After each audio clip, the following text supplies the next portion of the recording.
শিলচর আইজল জাতীয় সড়কের উপর একটি কুরিয়ার সার্ভিসের মিনি কন্টেনার গাড়িতে আগুন। এই অগ্নিকাণ্ডে প্রায় 70% সামগ্রী পুড়ে ছাই হয়েছে বলে অনুমান। ঘটনাটি ঘটেছে 306 নম্বর জাতীয় সড়কের ভাগা বাজারের কাছে। গভীর রাতে চালক গাড়ি থামিয়ে ঘুমাচ্ছিলেন, যখন একজন পথচারী ধোঁয়া দেখতে পেয়ে তাকে সতর্ক করেন। ঘটনার খবরে ফায়ার সার্ভিস দ্রুত ঘটনাস্থলে পৌঁছে আগুন নিয়ন্ত্রণে আনলেও ততক্ষণে অনেক মূল্যবান সামগ্রী ভস্মীভূত হয়ে যায়।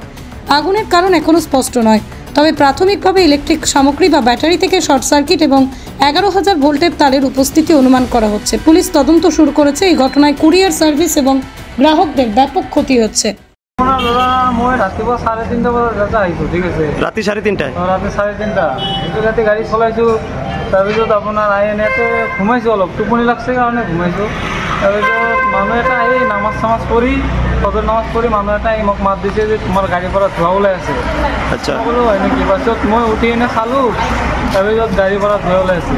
তাৰপিছত আমাৰ মেনেজাৰক ফোন কৰিলোঁ। ইয়াতে কি কয় ডিজিটেল লক মাৰা থাকে, আমাৰ ফোন কৰি খুলিব লাগে লকটো। তাৰপিছত খুলি এনে চালোঁ যে এনেকুৱা ভিতৰত জুই লাগছে। এতিয়া কেনেকৈ লাগছে, কি হৈছে এতিয়া ভিতৰততো আৰু গম নাপাওঁ, আৰু ময়ে ক'ব নোৱাৰোঁ। আচ্ছা, গাড়ীৰ লোডটা ক'ত গৈছে? লোডটা হৈছে তোমাৰ গুৱাহাটী থেকে লোড হৈছে, যাব আইজল।